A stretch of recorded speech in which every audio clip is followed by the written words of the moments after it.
This is macOS Ken. iPhone breaks new ground in India, news around OS betas, and an odd time for an Apple TV outage.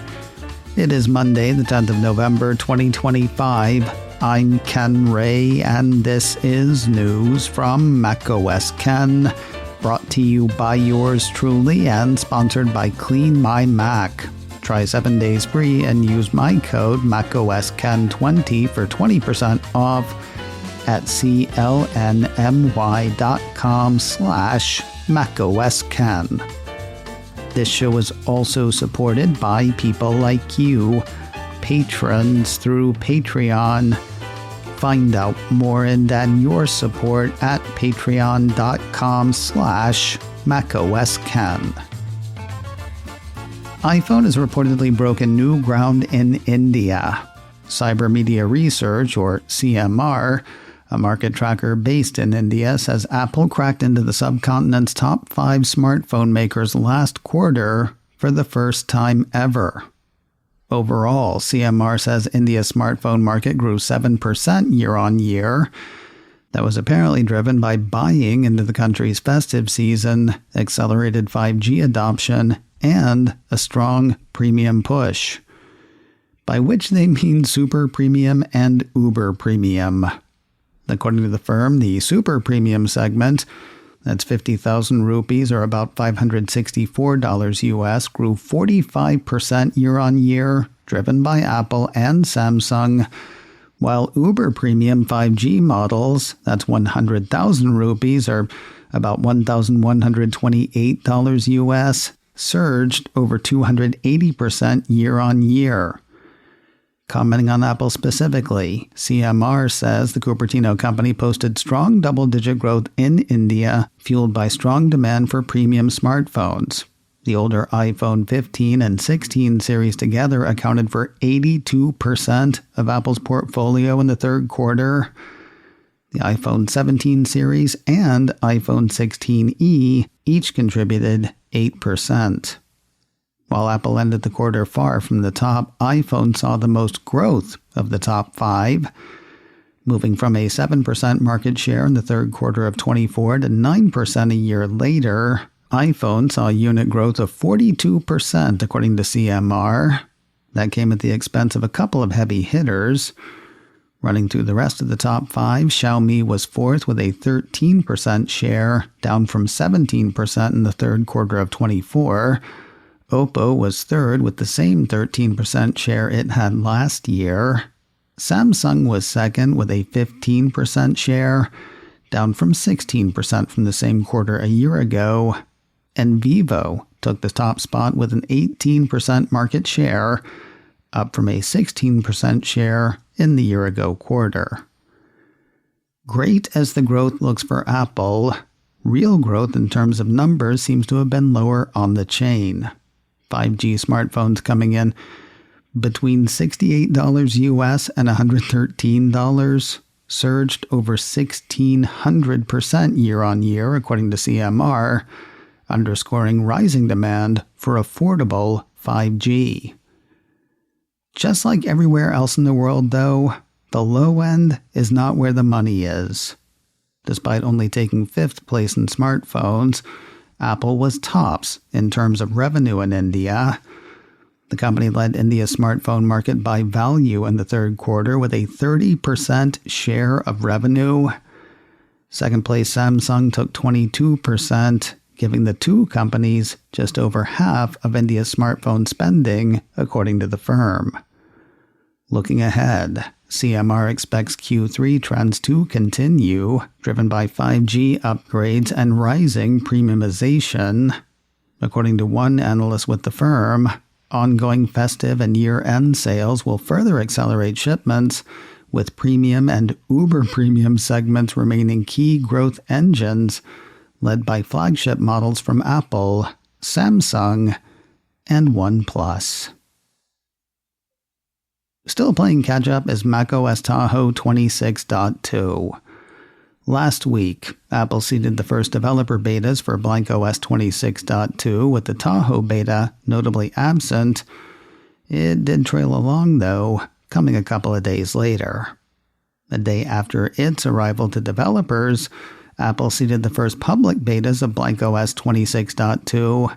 Again, macOS 26.2 not included.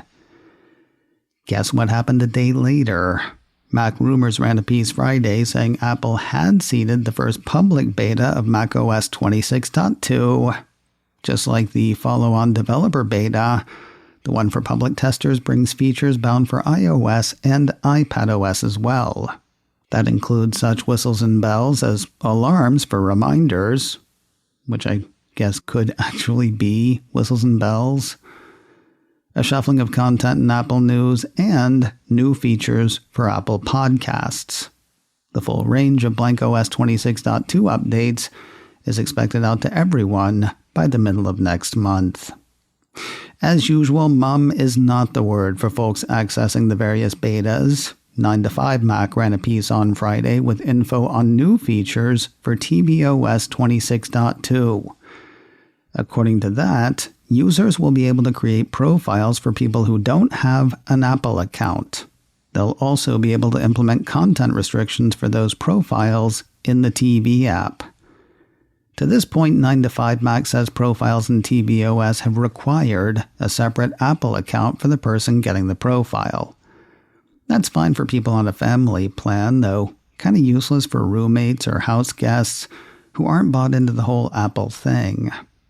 Assuming the feature makes it through the beta run, tvOS 26.2 users will be able to set up profiles on their Apple TV for folks without Apple accounts. Setting up that account will require the user to say whether it's for a kid or an adult, bringing us to the content restrictions feature. 9to5Mac says when a child's profile is active, the Apple TV app will only show content that matches the approved ratings assigned to that profile. Did you catch Apple's very special and almost definitely accidental deal on AirTags last Friday? In a blink and you'll miss it moment, Mac Rumors says Apple's online store had a 4-pack of AirTags on offer for $29, the usual price for a single AirTag. The 4-pack usually goes for $99, and yet there it was for a very limited time. I say it was almost definitely accidental because Apple hasn't said it was officially. That said, Mac Rumors offered a couple of updates on the story. One had the company replacing the $29 price with the usual $99. The second update said Apple had canceled many of the orders placed at the insanely discounted price. Still, some customers are said to have actually secured the discount by ordering with in-store pickup or courier delivery. More news in a moment, but first a word from today's sponsor, Clean My Mac, your solution for care and control of your Mac. Our Macs get loaded with a lot of files, a lot of installation remnants. It happens slowly, and as much as we might want to keep on top of it, we get busy using our Macs, and besides, applications hide bits and pieces we don't even know where or how to find. Clean My Mac does. It starts by, it's in the name, cleaning your Mac, getting rid of unneeded system files, hidden clutter, broken downloads, and other junk. But Clean My Mac does more than just clean. It's a suite of tools meant to optimize performance, scan for threats and vulnerabilities, update the apps you use, and ditch the apps you don't. More than just maintenance, Clean My Mac gives you a clear view of what's happening on your Mac, what's taking up space, and tips to make it run better. We'll go deeper on some other features throughout the week, but don't wait for that. Get tidy today. Try 7 days free and use my code macOSKen20 for 20% off at clny.com/macOSKen. Make macOS Ken all caps in both cases. That way they know where you heard about it and you get the discount. Clean My Mac's been cleaning Macs since 2008. Put their work to work for you. Try 7 days free and use code macOSken20 for 20% off at clnmy.com/macOSken. Again, macOSken is all one word and all caps in both places. Use code macOSken20 for 20% off at clnmy.com/macOSken. Apple's streaming video service is looking to pick up some audio awards. Apple Insider says Apple TV has been nominated for a few Grammys. This marks the first time the Cupertino video streamer has been in that running.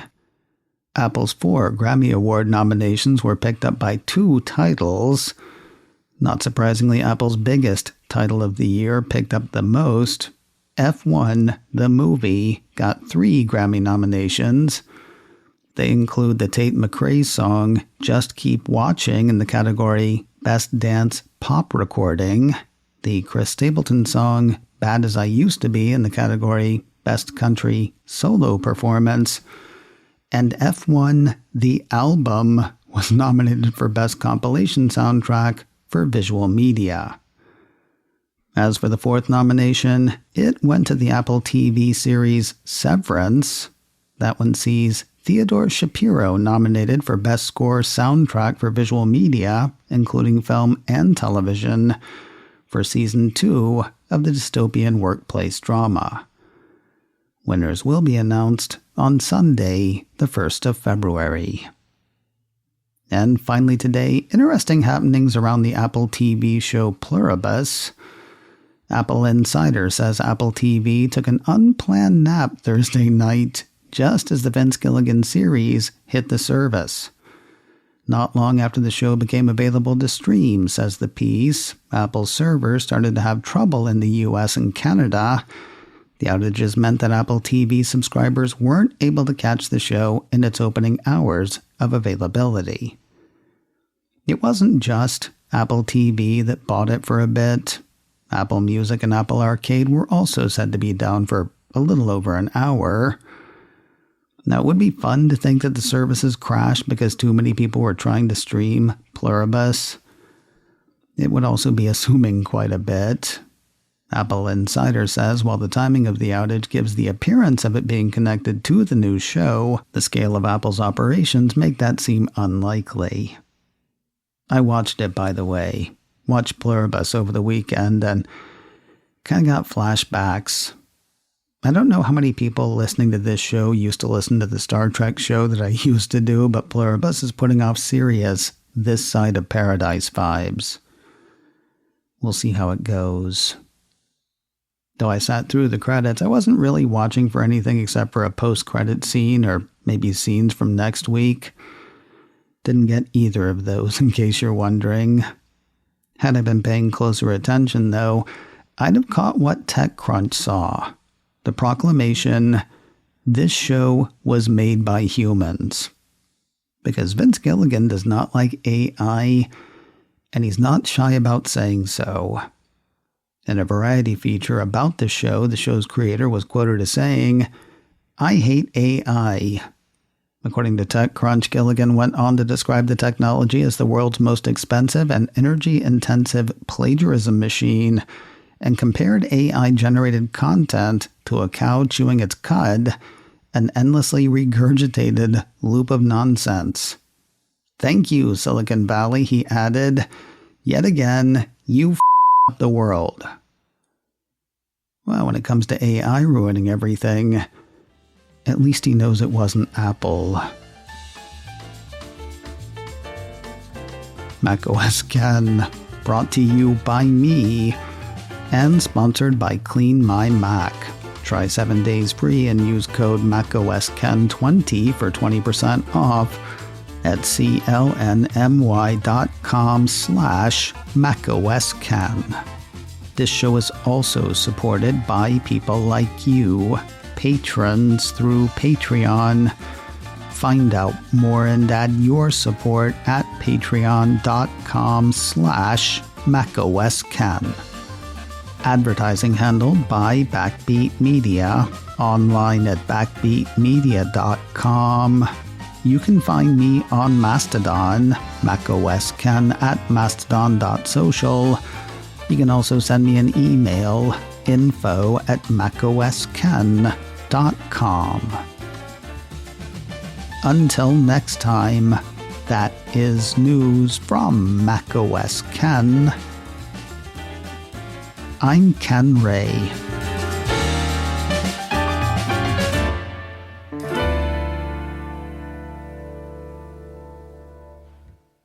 Collect your tokens and let's get on to the next round.